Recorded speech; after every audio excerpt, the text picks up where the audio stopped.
Alright guys, welcome to today's video. Today guys, I'm going to be showing you 3 beginner projects that you can make in C++. Now each one will most likely teach you how to do a set of concepts in the language, and overall it'll be a really fun time. So without further ado, I'm going to be showing you each one of them in detail. But before I do that, I'm going to tell you each one of them and what you learn from that, just so you know what you're going up for, or in case you have a change in mind to watch something else. Up to you. So we'll be doing a rock paper scissors one, and this will mostly teach you how to do if and else logic, if statements, else statements, elif. Then I'm going to show you how to do a CGPA calculator, which is short for a cumulative grade point average, which is something that is calculated in college for all of the students there, and that will teach you math. I mean, obviously it relies on math. Teach you how to do divisions and how to use arithmetic operations in the language, and also how to use something called vectors, which is something like buffers in C but more modern and advanced. Basically, if you don't know what that means, don't worry, I'll tell you when we're going through it. And the last one will be a number guessing game. This will just be general code practice because it can be done in a bunch of ways, and I mean a bunch, so it's up to you to figure it out. I'm going to be showing you each one of them, so without further ado, let's get straight into the first one. Okay guys, so here we are, and we are going to begin with our first project, the rock, paper, scissors. So let me show you each line by step. So what will happen is, first of all, we'll include IO stream for cout and whatnot, and I know some people in the comment section will tell me, hey, you know that you don't have to include all of it. Yes, I know that you can do this in the most optimized way possible, but we don't really have to do that because, you know, this is just a beginner project video, and this is just a rock paper scissors game, so no need for anything. So here's how it'll work. You'll include IO stream for standard cout and for strings and whatnot, and then we'll go ahead and make our main function, which the compiler will look for when it's making our program to executable that will be ran on our computer. We will make an uninitialized string, and as you can see, I'm saying uninitialized because it does not have an initialized value, therefore it is uninitialized. We will have p1 and p2 as our string variables, which will store the choice of player 1 and the choice of player 2. Matter of fact, let me show you what I mean by this. So I already have compiled it using G++. I'll run it and I'll show you how it works. So it'll say, please enter your choices, players, player 1 and 2. Player 1 will, for example, enter rock. The other will enter, let's say, paper, so paper wins. So player 2 wins. You get the point. So we're going to prompt the user, tell them some things. Also, yes, this might look unfamiliar to you if you're into new programming. This character here is called a new line character. You can just put it at the end of the string when you're using cout. You can also use standard end line if you want to. It's up to you. I'm just used to using that from other languages. Then we'll prompt the user to enter player 1, and here we use this command called cin, which is short for character input. And you know, it's kind of easy to figure it out because you see these operands, these operators, you got like ones that point in the left and ones that point in the right. So if you get lost in it, just remember, when you're using character input, you're gonna take that input into the string. That's how it works, you know. So you'll use standard character input, and you'll use the operands that look to the right, and then you will read into the variable which you want to read into. In this case, let's read from player 1 first, because, well, that's what we do. Also, you might be questioning why I didn't add a new line, you know, because I don't want to add a new line. I want the answer, the choice to be in front of it. Just telling you how it works. Also, I forgot to add one thing. You'll see this in a lot of websites saying use namespace standard std, but I don't really want to do that because in the future you'll realize that it's bad practice because you might be using different namespaces with same commands, so it'll be confusing. If you want to do it, it's up to you. If you don't want to, it's also up to you. So let's go on. We'll do the same thing for player 2, and we will use character input to read and store a value into the variable player 2. Then we'll work out our if and else statement logic, and this one is pretty simple. So what we want to do is that how I divided this up into 3 sections is basically I put into the possibility that each, so like rock, what can defeat rock? Only one thing, right? Because rock will not lose from rock, it'll be a draw, and rock will win against scissors, but it'll lose from paper. So I had to count all 3 possibilities, and also the possibility that rock might be player 1 or 2, so that's what I did. I made 3 conditions when rock is player 1, 3 other conditions when paper is player 1, as you can see, and the last 3 conditions when player 1 is scissors. Now let me show you how to play it out. So if you open up two brackets like this, and you'll put the condition inside, and if the condition is true, the block of code below it will be executed. So let's say we want to make rock draw. How can rock draw if both players chose rock? So what do you mean if both players choose rock?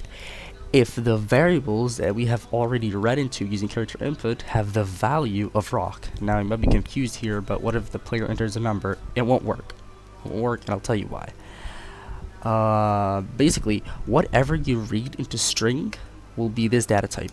It's gonna be a constant, it's gonna be a constant character pointer. That's gonna be the data type. Okay? Because I'll show you why it's gonna be that. Because you can't compare different data types, and as you can see, when we compare this, the player one choice, what happens when you hover over it? It says character pointer, constant character pointer. And pointer is something that you'll learn on later, but I'm just telling you that when you're using if statements and you want to compare data types, variables in general, make sure they're the same type. So I'm just telling you that, sum it up, whatever you're reading into the string is going to be that data type, constant character. Okay? So how can you make raw draw if player 1 and player 2 both chose rock?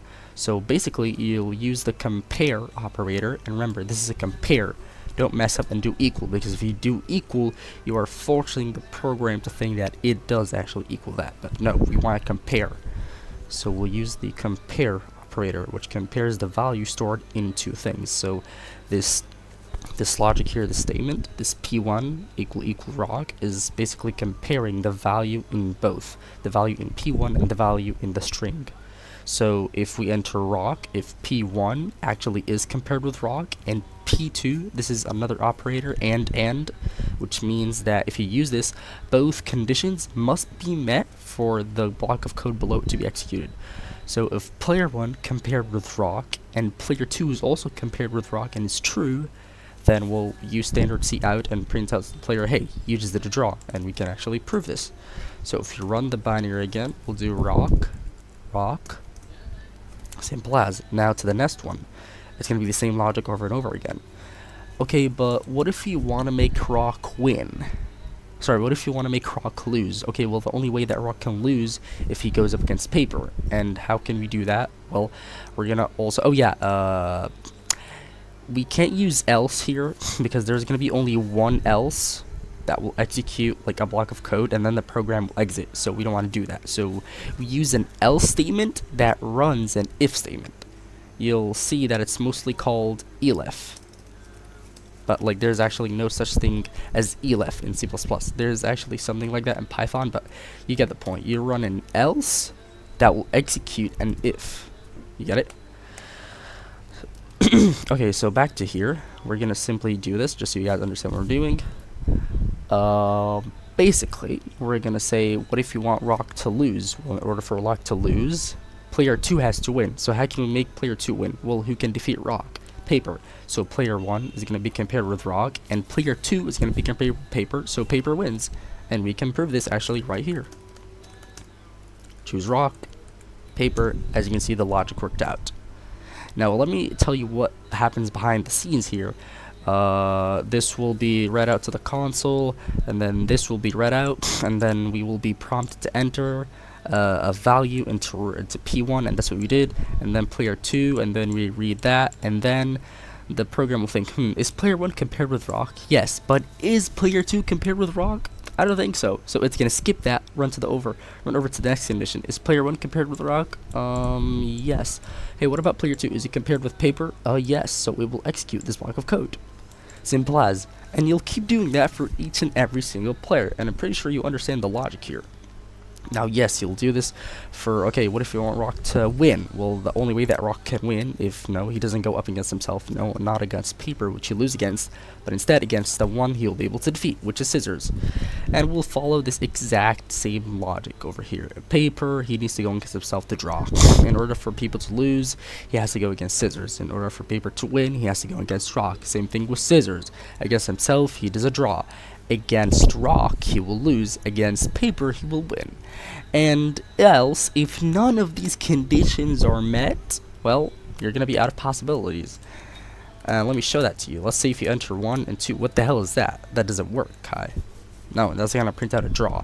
Now there is something called error exception handling, where you can do a try catch. Basically, if you can do a try catch to catch an exception error. So like if I do a try, it'll try this block of code, but it will catch an error if the data type is something else. So dude, why are you entering a number when I wanted just a regular string? Now I'm not gonna add that because, like I said, I wanted this thing to be really simple, and yeah, that's basically it. So let's head over to the next project in mind. Okay guys, so here we are on to our second project, which is gonna be the CGPA Calculator. Now I'll show you how to do this. Now, before I do, because it has some new things which you might not know, so let me just run it first so you can see how it works. So it'll prompt you to enter a number of courses. Let's say we want to enter 2 courses. It's gonna ask you to enter the credit and the grade per course. Credit first and then grade. Make sure to add space between each number. So let's say 13 and 9.2 maybe. Add in some decimal points, and then 5 and maybe 2. And that'll calculate the CGPA and give it to you. So let's show you how it works. So first of all, we're going to include IOStream, just as always, and we're going to use vectors like I told you, which I'll explain how they work. And then we're going to include this header called numeric for a command called accumulate, which I'll show you how it works. Our function main, and here we will be introduced to vectors if you don't know how they work. So basically vectors are things that we use for handling data. We store data in them, we can do a lot of things with them, store data, and the cool thing about them is that they are modern and they always adapt, and they are dynamic, unlike regular character buffers in C. So basically how you initialize one is that you're going to use, like I said, you can use namespace as standard at the start of your program if you want to. I'm not going to do that. So you'll go ahead and use standard and then write in vector, and you'll write in these 2 brackets here, and in between them you'll write the data type that the vector is supposed to hold. So I'll be holding doubles, and doubles are just numbers that can have decimal points, but they are really large. Okay, so we'll call this vector credits, and it won't be initialized, it'll be uninitialized because, well, we're going to store data into it, so we want it to be completely clear. Also, guys, just to be clear, something about initialization and non-initialization. It's kind of tricky here, but most devs would initialize it, but just for vectors I'm gonna leave it uninitialized because there is something called a garbage value that gets stored at these things when the compiler makes the program. There's some garbage values that sit at the RAM, at the memory, but we don't need to talk about that. Let's just focus on what you have to focus, because some people ask me about that in the comment section. So here I'm going to have the n variable. Now this n variable will be the number of courses. Now I'm going to initialize it to 0. Like I said, look, you do not have to initialize it. You do not have to, but I will just in case. Always safe, always the best, in my opinion, at least.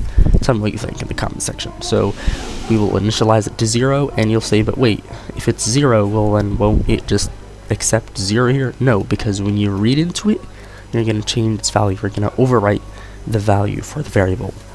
So sorry, I skipped this part. This is basically declaring 3 variables of the same data type. The double data type will be declaring and initializing them all to 0, which is the credit value, the grade value, and the sum1 value.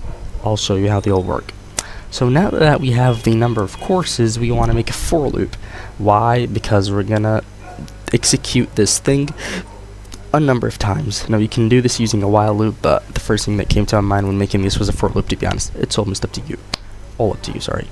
So how the for loop works is you're going to initialize the counter, or if you have it initialized, I'm just going to initialize it here first time, as long as it's less than n, because remember, I starts at 0, not 1, so it'll go 0, 1, 2, or 0, 1. You get the point. And we're going to keep incrementing I. So here's how it works. Each time this for loop is executed, it will run out this statement, which you saw over here. Please enter, and here's what it'll do.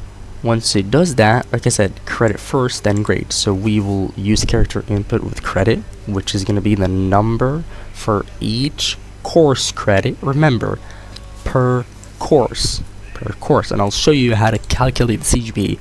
So basically, how you calculate the CGPA is you have essentially a total grade points, total grade points divided by total credit hours. That's simply it. But here's the catch: total grade points is actually a subvariable, and it is equal to the grade per course, so .p per course, multiplied by the credit per course 2. So we're gonna take the sum of this and divide it by this, basically.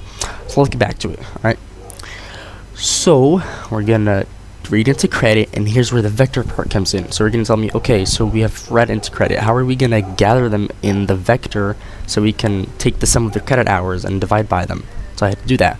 We're gonna use something called the pushback method. Now this pushback method takes what you're gonna push back into the vector and essentially just put it at the front of the vector, or put it somewhere in the vector. Now I'm pretty sure pushback, because I haven't looked in the details to it, I'm sorry, I'm still learning, but basically pushback, I think, takes this value, that is the argument of it, and it will put it at the start of the vector which you have chosen to put at. So here's the syntax of it. Here's the syntax of it: vector name dot pushback, and then data. So we're calling the credits vector, and we're using on the pushback method to push to the start of the vector a specific value, which we've already read into. So that's for credit. So you'll be saying, okay, that's good. So that means each time this for loop runs, we will get a new credit value and push it into the credits vector, so we can get the sum of it and divide by it. Correct? You're going good. Nice. You're gonna ask me, okay, but what about the grade? Well, right here, we're gonna read into the grade, and here's how we get the total grade points. Remember, you take the grade per each course and multiply it by the credit per each course. So you get this part, right? Grade times credit. But what's the logic behind this? So remember, sum 1 is basically going to be the total total grade points. Sum 2 is going to be the total credit hours. So this operand plus equals is used for accumulating, essentially. Now what this does, so if I set x plus equals plus equals 5, this would be the same thing as saying x, then ux is equal to the previous x plus 5. So that's essentially saying here, then someone is equal to the previous someone from the other loop plus the grade times point. So someone is going to start at 0, right? And then once this first for loop is executed, it'll take the grade value, which we have read into, and the credit value, multiply them together, store it in the old someone, and then the for loop will run again, and no, it won't just leave the old someone value, it'll add it again to the new one, which is what the plus equals does, and it keeps doing this until the for loop has finished. So once the for loop has finished, we have both of our variables. Now we want to calculate sum 2, because once this for loop is finished, sum 1 is good to go. As you can see, I've already declared my variable here to calculate the cumulative grade point average, which is going to be sum 1, which is the total grade points, which is already calculated and settled, over sum 2. So how do we calculate sum 2, which is the total credit hours? We use also another unique property of vectors. Now this thing will take 3 arguments. The accumulate function, which accumulates from its name, you take the sum of every single element in a given vector. So it takes 3 arguments. Credits.begin, now this begin basically is the first element of the vector, and credits.end, the last element of the vector, you guessed it, and 0.0, this is meant to be the index, but here's something really tricky. Because we are working with floats and with doubles, we're gonna have to use the 0.0 decimal point. Although I do believe, and I'm not sure about this, guys, I'm sorry I didn't try it. I'm pretty sure you don't have to use this decimal point if you are working with floats, I believe, because the last time I'm actually recoding this because I lost the file, so I did it really quickly and I tested it. But if you are not going to use doubles and you want to use floats, that also works. You're not going to have to use the decimal point, and you guys can try that out and tell me in the comment section. But just in case you want to use double like I did, you're going to have to add the decimal point, because if you don't, it's going to actually calculate it incorrectly, and it took me a while to figure this out, to be honest. So once we've got sum 1 and sum 2, we'll just make the variable and then declare it. And as you can see, we've already tried that out, and yes, it works for every single calculation. We'll do it one more time here. on the binary. Let's try 3 courses. Let's do 5 and 2, 3.1 and 10, and 9 and 8.6 maybe. And it's gonna calculate it. And you guys can also check after me in case I made a mistake. I'd be more than glad to fix it and learn more with you. So let's learn how to make a number guessing game, and that will be our last project of the video. Yeah, so here we are moving on to our final and last project. Now this one, just focus maybe on the bit, especially on the if and else statements. I actually was wrong about the first part, about saying that the rock paper scissors will teach you if and else. Well, it did teach you the logic, and this is an actual implementation of it. And I'm sorry, because I know some people watching this will kind of be, and I deserve it, yes, the way that I coded the logic of it is really terrible, and I accept that. I want people to criticize me in the comment section, but hey, it works, and I'd like to see what people have to say about this, so let's just get straight into it. So how this works is that we're going to include here 3 header files, obviously as always, IOStream. Then we will include the random header, which will be used for generating the random numbers, and this uni_standard.h is used for something called a sleep command, which basically helps tells the program to, hey, wait for 2 seconds, then execute what's next. So let's get straight into it. So here we have our function name, and here we will have, because this game, it will be based on 3 rounds. You have 3 rounds. I should actually show you guys how it works first. So let me just compile it real quick. Alright, let's run it. So, as you can see, the program waits. Welcome to the game. Please press the number. Notes. The difficulty increases with each round. There are 3 rounds. The amount of the prize also increases with each round by 500 coins. Negative numbers are included. Enjoy. So, you're gonna guess for each number. Now, I know I'll never get this correct. Yep. So let me just show you how it works. So if you guess one number correctly, you'll move on to the next round. But if you fail just one guess, even on round 2, you'll fail. If you fail on round 3, you're kicked out too, and you lose everything. In order to fully win, you need to win 3 whole rounds. So let's see how it works. So here we have our 3 strings for each guess. Yes, of course, each round has to have a new guess value, and they are all uninitialized. Like I told you, we don't have to initialize this one. If you want to do it, but I'm not gonna, because I don't want to be confused. Guess for 1, guess for round 1, guess for round 2, and guess for round 3. So here's the random generator mathy part. Not quite mathy, but you'll see how it works. So we have an object here. Yeah, so something really weird happened. I don't know what happened, but we'll definitely cut that out. So there's an object in the random header file, which is called a random device. Now this I won't go too deep into detail. You can search up every detail about it, but I won't explain a lot because this is a beginner project. Like I said, there are millions of ways to do it, but I've chosen this way because it works for me, and you'll see if it works for you too. So let's go again. We have an object in the random header file, which is called a random device.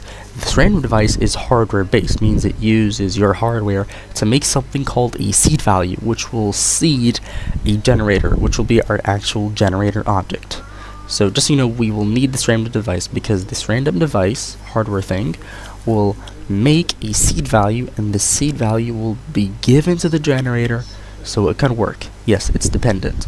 So the next step, now you can call it whatever, I'm just going to call it device. Now the second step is to make the generator.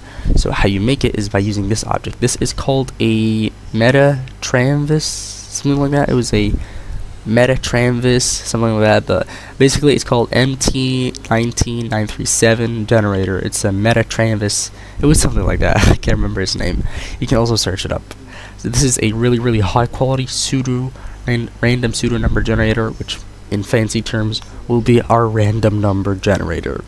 And remember, you can call it whatever you want. You can call it generator or eng, whatever, and it will take only one argument.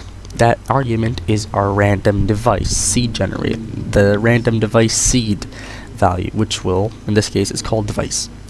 And now that we've got our generator to work, we actually need to get the numbers that it makes. So how we do that, I'll tell you. We will make a distribution, and just so you know, in this header file, we use something called a uniform distribution. Now, the uniform distribution means that each number in the range of numbers which you've generated has an equal chance of being generated, which is pretty cool and makes it hard. because you can't just say, oh, that number is more probable than the other. Yeah, no. Good luck trying that. So yes, there are different types. We have an integer type and we have a real type. Now obviously the most annoying one is the real, because the real includes fractions, negatives, literally everything you can think of. So we will have 3 distributions for 3 rounds. So we will have uniform integer distribution, and this is the syntax, just leave that as it is, those brackets. Name the distribution whatever you'd like. I'm just going to name this round 1, round 2, and round 3, and it will take 2 arguments. It will take an offset value and an end value, a begin and an end value, because that will be the range in which the numbers will be generated. Now, you can't really implement difficulty in here, like I said in the notes, but you can make it harder by adding negative numbers and making the range larger, so on and so forth. So how do we actually grab the numbers? I'll tell you how to do that. Here's the syntax, you write in the name of your distribution, and you give the generator that you've made as an argument. And well, that's it. Now, there's something here that you might have seen for the first time, and that is the auto keyword. Now, why did I use this? I want people to know more about this, because personally I discovered about it just recently. This thing is pretty cool because this doesn't force the compiler to like say, oh, this is an int. Like if for example, if I said int x equal to 5, then the compiler as it reads that will not even get a chance to think or even reconsider, hey, am I sure that this is an int? No, it will say that this is an integer, literally. But the auto keyword is more powerful and awesome in modern C++. Why? Because this auto keyword will allow the compiler to determine the data type of this value at compile time, and it will choose the best data type value. I used it because it's pretty cool. And obviously I should, because I'm never going to know what I'm actually going to get, for example, from this real distribution. I may get an integer or a double or a float and so on and so forth. So then after we've done all the logic, we're going to go ahead and prompt the user, and remember the sleep. As you can see, if you remember, the program waited for like 2 seconds, and the notes, and so on and so forth. Now we will enter. Now here's where the tricky part comes in. Please guys, focus with me. Please get your brains with me on this one. I promise we're really close to being done. So we're gonna prompt the user to enter the first number. We will read into the first guess, which is guess. Remember what I said. If you keep guessing correctly, you will win. But if you guess wrong in just one round, round 1, round 2, or even round 3, and you're so close to win, you are kicked out and you lose everything. So how this works is, I can't really just compare a string with a number. Remember, in the first rock, paper, scissors, when you're comparing 2 data types, they have to be the same. Luckily, because strings are modern in U and C++, they are unique, like vectors. We can use this function here called stoi, or which is short for string to integer, to get it to work. Now you'll ask me a question, but wait, that's for guess 1. What about guess 2? Well, remember, guess 2 is also an integer. Yes, there's something called string to float, and I'll show you how that works. Basically, let me explain what this does. This will grab any numerical value, which is an integer, and extract it. Simple as. And that's its own variable. Okay, simple as. So it's basically what this is doing is, hey, I'm gonna use the string to integer to extract the integer data that's in this string and compare it with R1. That's what it's saying. So if you got the guess correctly and they're actually both compared, well, good, you guessed correctly for round 1. Now you have 100 coins. Yeah, you start with 100 coins. Enter guess for second number. Now this is where the logic comes in.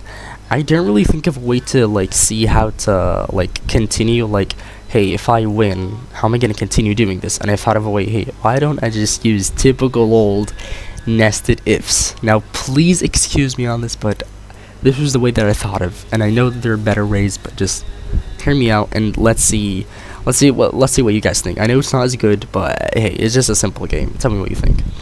So you're going to enter the guess for second number, and here's how it'll work. You will use character input for guess 2. Here's how the code flow works, in case you're still confused. If this block of code, remember, if this condition is true, every single here in this block of code will be executed, which is why we have something called nested ifs, where I'm using an if statement that as a condition. If the condition is true, it will run some things, and it will also run another if, and that if is now nested with other ifs, and so on. So we'll just keep literally doing the same logic. So we'll read into guess2. Hey, if string to integer of guess2 is compared with R2, well, you made it. You did it correct on round 2.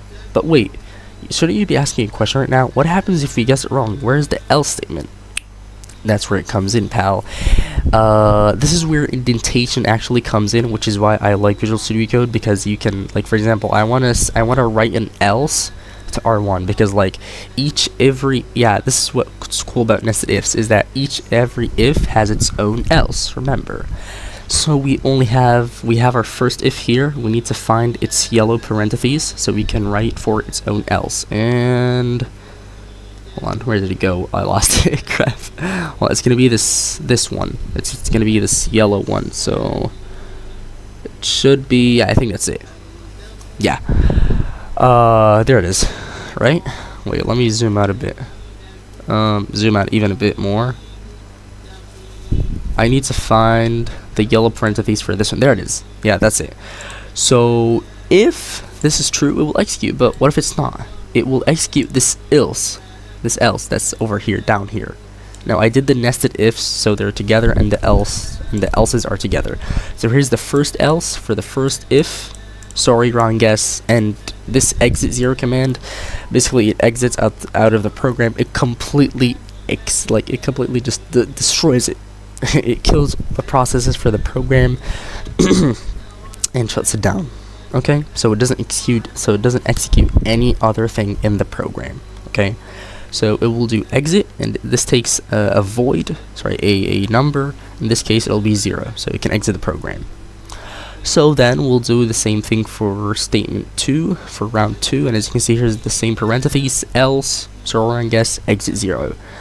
We'll go on. We will read it for guess 3. If here we won't be using stui, not string to integer, no, string to float, because remember, round 3, the variable R3 is actually round 3, a real distribution. And what is a real number? A real number could contain floats, doubles with decimal points. So here we are using string to float, and string to float does the same thing like string to integer, but it accounts for floats. So string to float will not only take integers, but it'll also look for any float value or for any double value in that standard string, extract it, put it in a variable, and, well, do what it wants to do with it. So we're going to take that data, compare it with R3, and, well, if correct guess for round 3, you now have 1,100 coins. Thanks for playing, and then you're out. But what if you guessed it wrong? I'm sorry, wrong guess, and you're also out. So I know that a lot of people might have been actually, sorry about that. I know that a lot of people actually might have been lost, and I do not blame you. I coded this in a really bad way, and again, I'm sorry, I do not blame you. I know it's bad, but, you know, it's always good to be flexible, learn about a thing or two, learn, hey, what the hell are nested ifs? I mean, how do you do an else if? All that stuff. In the end of the day, I really hope you guys enjoyed this. I tried to make the video as short as I can because I know tutorial videos are a headache, but I didn't really want to think of this as a tutorial because personally I didn't watch a lot of tutorials, but it's always good, you know, to just watch people make the projects, you know. After all, I assume that you had some working knowledge in C++, because I'm sorry, if you don't have any working knowledge, you won't have no clue what the hell is a string or cout or cin. I even tried to explain it quickly as I was going on. But hey, even if you're completely new to the language, make sure to drop a like, and if you learn something new, comment in the section. Anyways, guys, I hope you have a good day, and yes, please criticize me for this terrible code workbase. I know it works, but I also know it's really terrible. Hope you guys have a good day, and see you. Peace.